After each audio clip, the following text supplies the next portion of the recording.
Be me. Meet a girl I like. Introduce myself, have nice conversation, and get a number. Notice is that her teeth are kind of yellow, and there's sometimes a bad breath smell when she talks, but it isn't too noticeable, so I don't care.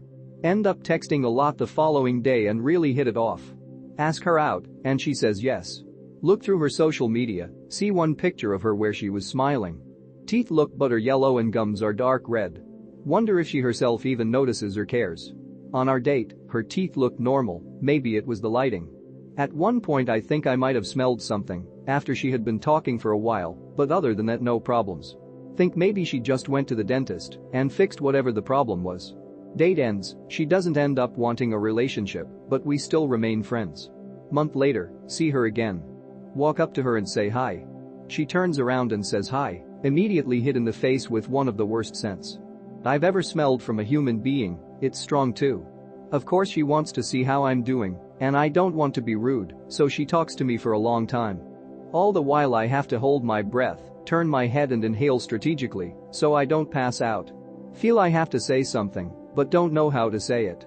Ask her if she had been drinking coffee. She looks confused and replies no. Have you been drinking coffee? Don't know what else I can do, so just leave it. We hug and say goodbye. Step outside, sit down and take several deep breaths just to keep myself from vomiting. Have never before in my life had a mere scent make me physically nauseous, but the one she was spewing at me did the trick. Even today, just thinking about that stale, rotting, sour coffee stench hitting the back of my nostrils makes me gag. How does one go through life like that without anyone ever telling them? Have none of her friends, relatives, strangers, co-workers, or whoever in her life ever told her?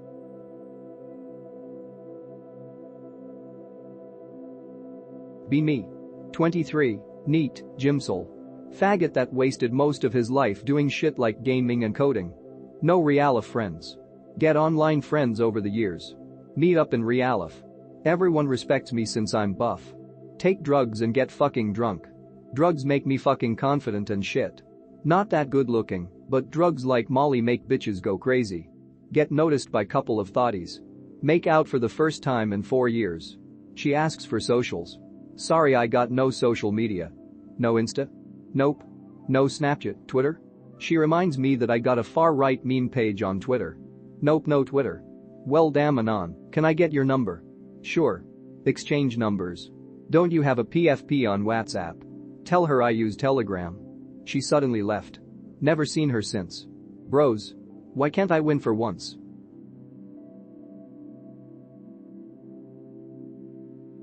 Be me. Kid in middle high school. ADHD and social disorder, unable to act properly. Basically a Redditor with Redditor gamer friends. Lots of people hate me, think I'm racist, unfunny. Begin to reform myself during 2019 and during COVID, actually managed to get laid junior year. Start taking care of myself, acting nicer, dress nicer, etc. People who used to hate me now get along with me. Same people start inviting me to stuff. Not in their friend circles per se, but friends with all of them now. Fast forward to now, senior in HS at to graduate, in 18 fuck off Jannies. One girl in particular catches my eye. She hated me around half a year or so ago, but seems to have changed. I would consider us friends, but I don't talk or really interact with her outside of a few classes or when it's a group thing. She laughs at my jokes, but so does everyone else. She has zero relationship history whatsoever. Want to say something before I graduate, but I'm not really sure what to say or where to begin. About 90% sure I'll get rejected or let down, but I don't really care because most of that circle is moving away for college while I'm staying in state. So yeah, it's kind of a weird situation and I'm not really sure how I could approach it. I may end up doing nothing, but she is cute and more importantly I like her personality. But I'm not sure asking neckbeards on here is gonna help me much, so I'll take everything you guys say with a grain of salt. Be me, M19. Was at my crush's house playing D&D, accidentally hit that nerve on your elbow real hard. Extreme pain in half my arm, the other half goes completely numb and have no feeling. Start feeling a little weird. Start getting dizzy. Ears start ringing. Vision start blacking out all of a sudden. Everyone gets a little freaked out now. Feeling really dizzy and lightheaded. Vision blacks out completely, I'm now blind. Ears ringing loudly. Everyone now stops what they are doing. Crush takes me somewhere to lie down. I'm bumping into things as I go there because I am blind. Lie down on her bed.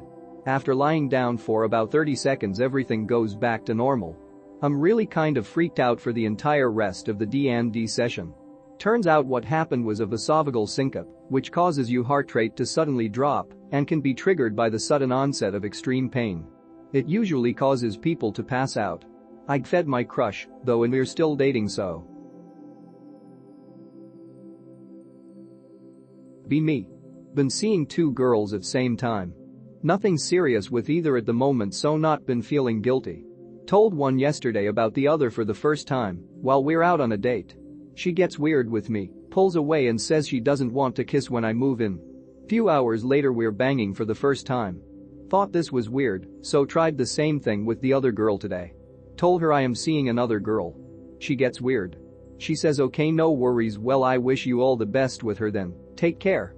I tell her I don't want to end things with her just because I am seeing someone else and tell her I am not sure why she's being weird as we said it wasn't serious between us. 1 hour later she wants to drive all the way to my place to drop ciggies to my house. I tell her she doesn't need to.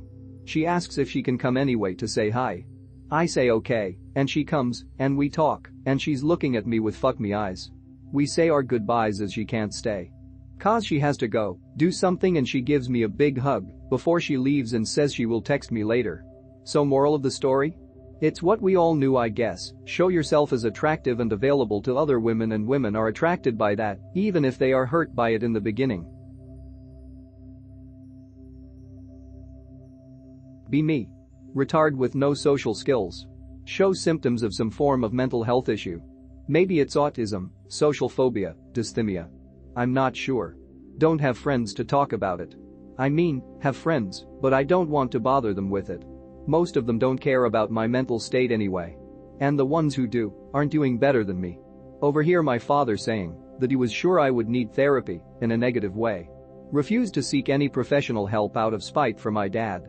Spite is what motivates me to do most stuff. My parents and grandparents had shit childhoods, and I don't want to be a disappointment considering how much they cared for me and how much they gave me in relation to what they had. Feel it would be embarrassing if me, who had way more privileges than my parents and their parents, were the one to need therapy. Also don't feel like I can confide anything in my parents, even though they're great and I have a good relationship with them. What should I do? I occasionally feel like I'm panicking and stressing about nothing, especially in public with people who aren't my friends, and I don't even know how I got them. My parents notice I keep acting weird, even though I try to hide most of it until it's too much for me to handle by myself.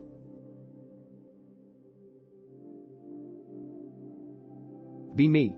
Visiting friend at uni in another province. Just walking around in the city, visiting churches and other historic buildings.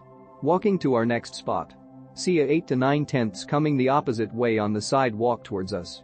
She was somewhat looking to the side, so I couldn't see her face fully. Just keep looking as she approaches. About 5 meters away from each other she notices. Looks up at me.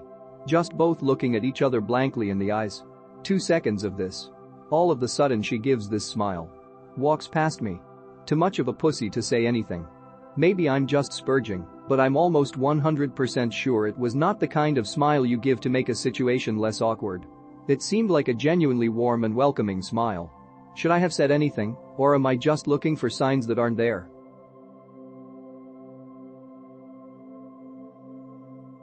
Be me. Literally on the spectrum. Struggle with every fiber of my being to small talk about something I'm not interested in.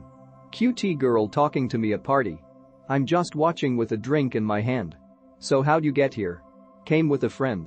So do you have a girlfriend? No. It stays silent. She eventually drifts off and just keep on watching with a drink. How do I improve my conversation skills?